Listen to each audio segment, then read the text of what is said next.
your review show. And I'm gonna react to WrestleLama um 10 worst WWE worst wrestlers final match like fans would like to forget. Perhaps the most important match they will ever have.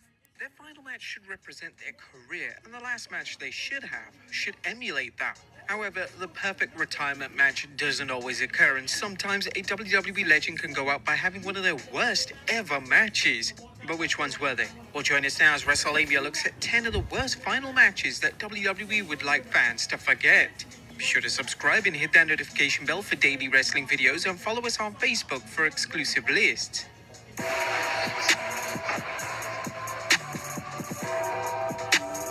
Number 10, Mick Foley.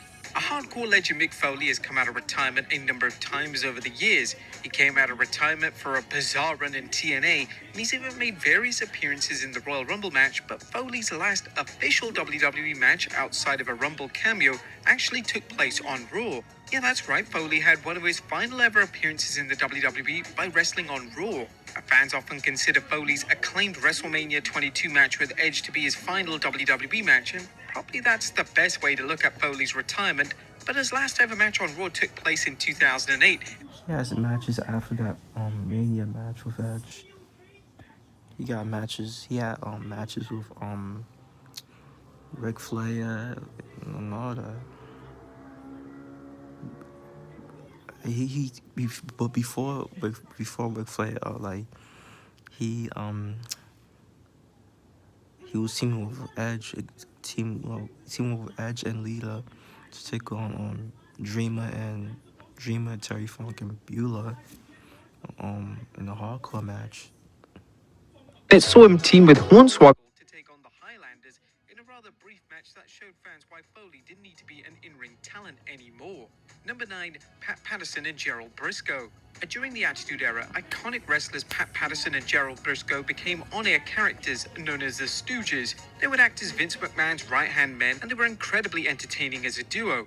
Now, the two actually had a match against each other on pay-per-view at the King of the Ring in 2000, and it would be their last official in-ring match of both of their respective careers. Unfortunately, the match is considered to be one of the worst matches of the era, as it was a hardcore Why the fuck they wearing dresses, bro?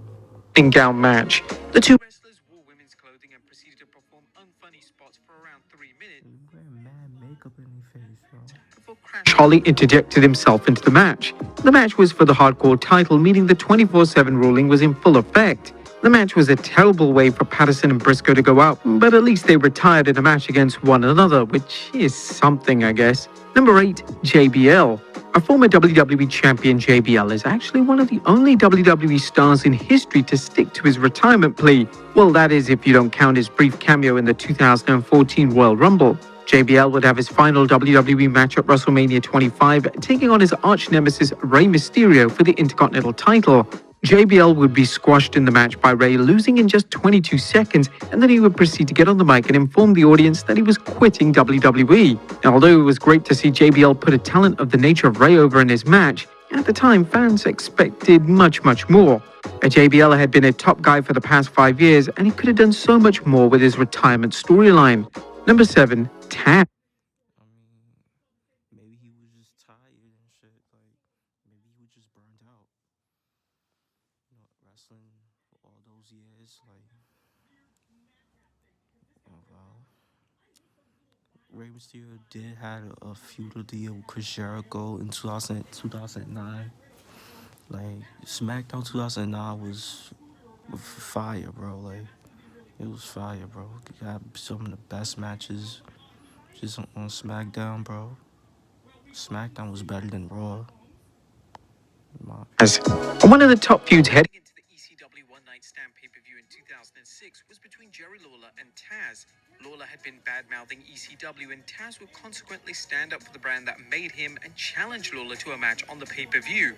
When the match was announced, Taz hadn't wrestled in a number of years, and it was clear that he wasn't in any condition to have a full-blown match. Therefore, they just decided to have him go just 30 seconds in length. Lawler would be distracted by Joey Styles, and this would allow Taz to lock in the Taz mission to secure the submission victory. This would end up being Taz's last ever match, as he would decide enough was enough. It was disappointing to see Taz go out in such a lackluster manner, but it was evidently clear at this point that Taz was more than satisfied. That's good. Like I mean, like we don't need to see like a 10-minute match like between them. Like that shit gonna suck. Like it's good. A squash match will be better. Like a squash match was better than being a commentator for the rest of his career. Number 6, Sid. A Sid shocked that match. Don't need to be like. It doesn't have to be a match. the world in 2012 when he randomly showed up on Raw to face Heath Slater. Sid hadn't been seen in WWE since 1997. It was unclear what the relationship was between Sid and Vince McMahon. Nevertheless, Sid made his return to the company, and the match with Slater would end up being Sid's last ever match. The match itself was a basic squash match, but it was a clear disconnect from the crowd. A lot of the crowd didn't seem to know who Sid even was, and this resulted I remember Heath Slater was wrestling Mad Legends that year. in a lot of Sid's signature offense receiving little to just no reaction. Number 5, The Rock. Although there's been a ton of speculation surrounding The Rock wrestling again, with a match against Roman Reigns being rumored for a number of years, at this stage it's unclear if this is ever going to happen.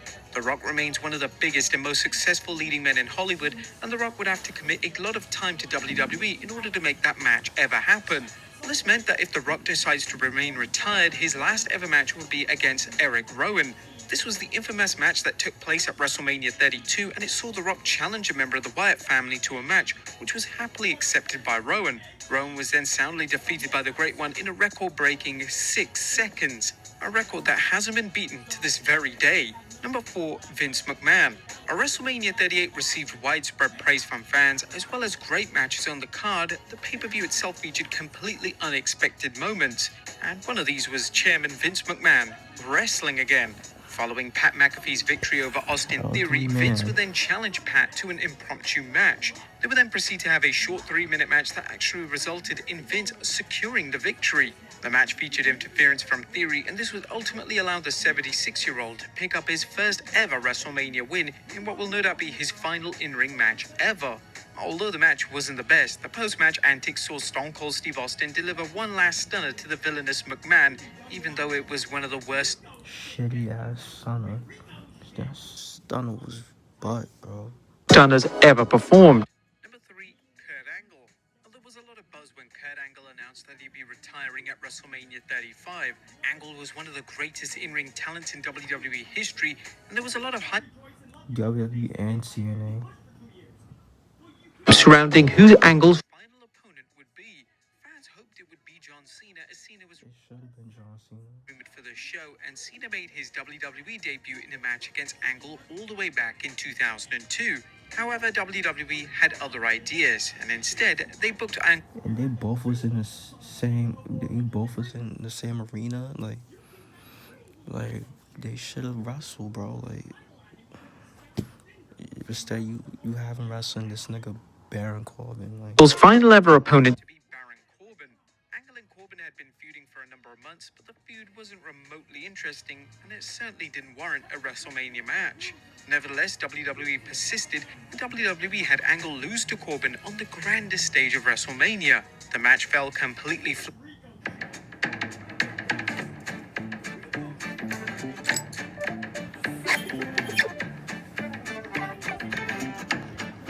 The crowd didn't care, and the former WWE champion and Hall of Famer ultimately deserved a better send-off. Number 2, Bret Hart. Bret Hart's 2010 return to WWE was a long time coming, and something that never seemed possible. As following the Montreal Screwjob in '97, WWE and Bret Hart had cut ties with each other, but in 2010, Bret was finally in a position to agree to a return to the company. Due to Bret's health, he was unable to perform at the level he was once able to, and he was actually unable to take a single bump during his second run in the company. Bret would feature in a number of matches, including a match against Vince McMahon at WrestleMania 26, and even a US title match and subsequent win over The Miz. However, Bret's final match came in 2011 when he teamed with John Cena to take on the duo of Alberto Del Rio and Ricardo Rodriguez on Raw.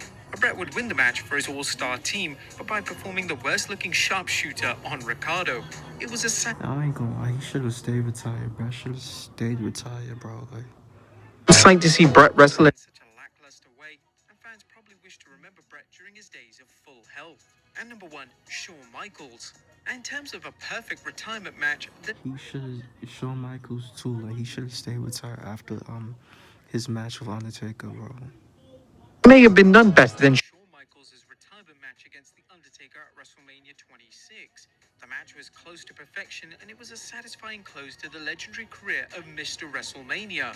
However, 8 years later, he decided to come out of retirement for one more match. For the Crown Jewel pay-per-view in 2018, HBK would come out of retirement to team with Triple H to face the Brothers of Destruction. Now, his decision was met with much criticism from fans, as it was clear that HBK was doing it for the money and nothing more. The match itself was absolutely terrible. It featured a ton of botches, and a bold HBK wasn't the performer he was 8 years prior. HBK has shied None of them are, like, none of them are, like. away from mentioning the match in interviews, but he has admitted he regrets doing the match and wishes he remained retired following WrestleMania 26 in 2010. But there you have it, folks. 10 of the worst final matches. So yeah, bro, like,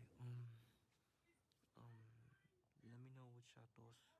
Like, who do y'all feel like should have stayed retired, or who y'all feel like who should have retired? Like, you feel me? Like, cause some of these wrestlers, like, they retire, but they come out of retirement. You know, like, should y'all feel like they should have stayed retired or not, or come out of retirement? Let me push comment down below. Make sure y'all like, comment, subscribe. Y'all know the vibes. Whoever you're checking out, you are.